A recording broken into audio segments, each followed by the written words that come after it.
श्री सद्गुरु महाराज की जय। अंतर का पट खोल। इस प्रवचन का तीसरा अंतिम भाग। हमारे गुरुदेव कहते हैं, क्षण क्षण पल पल समय सिरावे, नर तन दुर्लभ फिर नहीं पावे। समय क्षण क्षण पल पल बीत रहा है, काल के गाल में हमारा जीवन चला जा रहा है। आयु समाप्त होते चली जा रही है, ठिकाना नहीं कब जीवन लीला समाप्त हो जाए। पाँव पलक की गम नहीं, करे काल की साज। काल अचानक मारसी, ज्यों तीतर को बाज। बेचारी तीतर चिड़िया घूमती फिरती है, दाना चुगती है, मस्त है। बेचारी को क्या पता कि ऊपर बाज मंडरा रहा है। अचानक बाज आता है, झपट्टा मारता है और उसको लेकर चल देता है।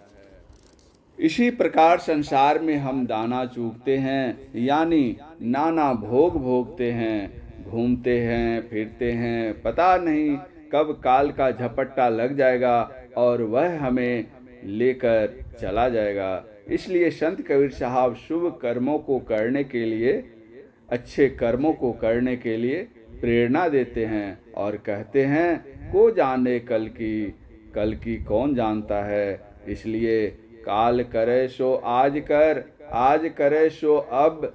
पल में प्रलय होएगा, बहुरी करेगा कब। इसलिए हम शीघ्रातिशीघ्र भगवत भजन करें, जागतिक कार्यों की संभाल करते हुए शुभ कर्मों को भी करें। अगर इस तरह हम नहीं करते हैं और झूठ बोलते हैं, कपट करते हैं, छल करते हैं, दूसरे को ठगते हैं, बोलते कुछ हैं और करते कुछ और हैं, येन केन प्रकारेण माया संग्रह करते हैं, तो परिणाम क्या होगा। हम पाप की गठरी सिर पर लेते हैं। इस गठरी को हल्का करने वाला कोई नहीं है।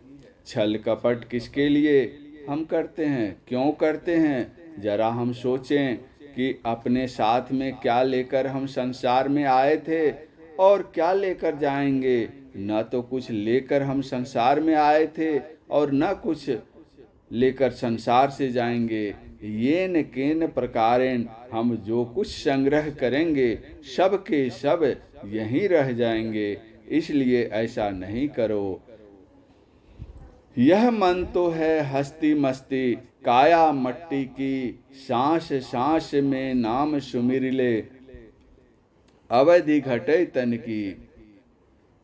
यह मन मस्त गजराज के समान है, कब क्या कर डालेगा कोई ठिकाना नहीं।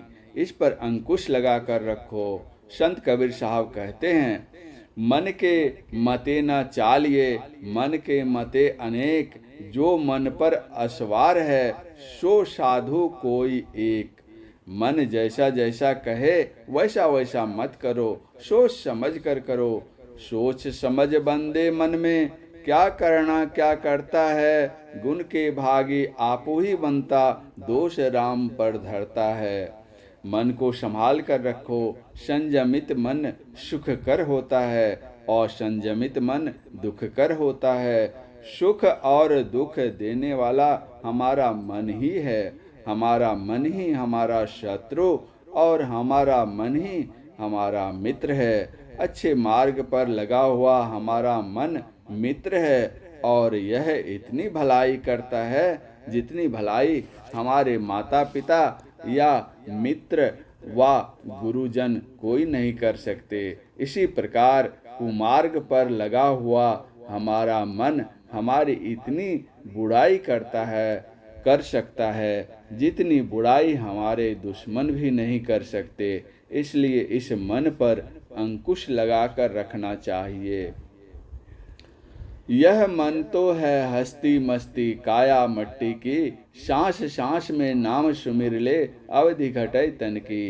यह मन मस्त गजराज है और यह काया मट्टी की है, कच्ची मिट्टी की का घड़ा है। इसमें पानी कब तक टिकेगा, गलते देर नहीं लगेगी, समाप्त हो जाएगी। इसलिए करो क्या, तो वे कहते हैं, सांस सांस में नाम सुमिर ले, श्वास आता है और जाता है, यह जीवन जब तक है, प्रति श्वास में भजन करो। काया अंदर हंसा बोले, खुशियां कर दिल की, जब यह हंसा निकल जाएंगे मिट्टी जंगल की। जब तक इस काया के अंदर हंसा बोल रहा है, पक्षी बोल रहा है, तब तक इसकी कीमत है। जब तक पक्षी बोलना बंद कर देगा, तब मिट्टी की मिट्टी पड़ी रह जाएगी, चाहे कोई कितना ही बड़े से बड़ा वैभवशाली व्यक्ति क्यों न हो। एक लड़की थी, अपनी चिकित्सा कराने के लिए भेलोर गई। वहाँ उसके हृदय का ऑपरेशन हुआ। डॉक्टर ने कोई यंत्र लगा दिया। वह यंत्र धीरे धीरे आवाज करता था। उस लड़की ने डॉक्टर से कहा, डॉक्टर साहब, भीतर में कुछ बोलता है। डॉक्टर साहब ने कहा, जब तक वह बोलता है तब तक तू बोलेगी, जब वह यह चुप हो जाएगा तब तू भी चुप हो जाएगी। जब तक शरीर में प्राण है तब तक इसकी पूछ है, जिस दिन प्राण पखेरु उड़ जाएगा कोई पूछने वाला नहीं होगा। अभी जो इसके मालिक बने हुए हैं उनका आदर होता है, सत्कार होता है, सब तरह की पूछ है। जब इस शरीर से जीव निकल जाएगा लोग घृणा करने लग जाएंगे।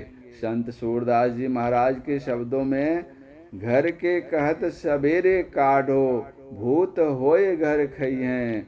जो घर का मालिक बना हुआ था वही अब भूत बनकर घर को खाएगा। लोगों की दृष्टि देखिए, जीवित काल में जिस शरीर को छूकर स्पर्श करके प्रणाम करते थे, अब वही शरीर है किंतु मृतक हो गया है। अब क्या होगा? घर में जब तक रहेगा कोई खाएगा नहीं, कोई पिएगा नहीं, कोई छुएगा नहीं। क्यों? इसलिए कि वह अपवित्र हो गया। उसको यदि कोई छुएगा तो बिना स्नान किए खाएगा नहीं। क्या हो गया? क्या था उसमें जिससे पवित्रता थी, और क्या निकल गया जिससे अपवित्रता आ गई? जब तक हंस है, चेतन है, तब तक पवित्र है, और वह निकल गया तो अपवित्र हो गया। काम क्रोध मद लोभ निवारो, याही बात असल की। ज्ञान वैराग दया मन राखो, कहे कबीरा दिल की। हमारे अंदर षट विकार भरे पड़े हैं। इन षट विकारों के शिकार मत हो, इनका परिहार करो। काम का अर्थ केवल अनंग ही नहीं है, काम की बड़ी व्यापकता है। संत कबीर साहब ने इसका इस प्रकार स्पष्टीकरण किया है। काम काम सब कोई कहे, काम न चिन्ह कोई। जेती मन की कल्पना, काम कहावे सोए। भगवान श्री कृष्ण ने कहा है, कामात क्रोधो भी जायते, अर्थात काम क्रोध से क्रोध की उत्पत्ति होती है। जब तक कामना पूरी होती रहती है तब तक क्रोध नहीं आता। जैसे ही कामना में बाधा उत्पन्न हुई, पूरी नहीं हुई, अनुकूलता नहीं हुई, प्रतिकूलता हुई, वैसे क्रोध उत्पन्न हो जाता है। तो कहते हैं, काम से बचो, क्रोध से बचो, लोभ से बचो, अहंकार से बचो। लोग पद पाकर मद में आ जाते हैं, यह भी एक प्रकार का नशा है। रामचरितमानस में लिखा है, काम क्रोध मद लोभ ये, नाथ नरक कर पंथ, सब परिहरि रघुवीर की। भजहु भजहि जेहि संत। संत कबीर साहब ने तो कहा, मद तो बहुतक भांति का, ताहि न जाने कोय। तन मद, मन मद, जाति मद, माया मद सब लोय। विद्या मद और गुणहु मद, राज मद उन मद। इतने मद को रद्द करे, तब पावे अनहद। इसलिए हृदय में ज्ञान, वैराग्य और दया को धारण करो। ज्ञान में रहो, अज्ञान से बचकर रहो, हटकर रहो। ज्ञान सम्मत काम करो, ज्ञान सम्मत व्यवहार करो, संसार से विराग और प्रभु से अनुराग रखो। अगर संसार शक्ति रही तो प्रभु भक्ति नहीं होगी। जब संसार से अनासक्ति होगी तब प्रभु में अनुरक्ति होगी और तभी शक्ति मिलेगी, जिससे भव बंधन से मुक्ति मिलेगी। यदि हृदय में दया भाव नहीं है और कोड़े ज्ञान बखान करते हो तो परिणाम क्या होगा, सोचो। कबीर साहब कहते हैं, दया भाव हृदय नहीं, ज्ञान कथे बेहद, ते नर नर कहीं जाएंगे, पढ़ी सुनी साखी शब्द। इस प्रकार अपनी वाणी द्वारा संत कबीर साहब जागतिक जन को जगत में सुखमय जीवन जीने की कला सिखाते हैं और संसार से जाने के बाद जहाँ जाएंगे वहाँ सुख से जीवन बीते वह भी बताते हैं।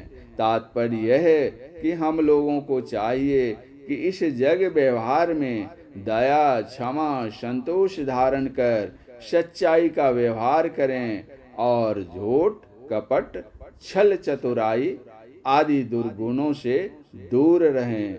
साथ ही अपने जीवन यापन के लिए कुछ न कुछ पवित्र कमाई अवश्य करें। इस भांति भगवत भजन करते हुए हमारा यह लोक भी कल्याणमय होगा और परलोक भी। इतना कहकर अपने प्रवचन में विराम देता हूँ। पूज्यपाद महर्षि संत सेवी परमहंस जी महाराज का यह प्रवचन मास ध्यान साधना के अवसर पर डेहरी ऑन सोन में दिनांक 16/11/1997 ईस्वी को हुआ था। श्री सद्गुरु महाराज की जय।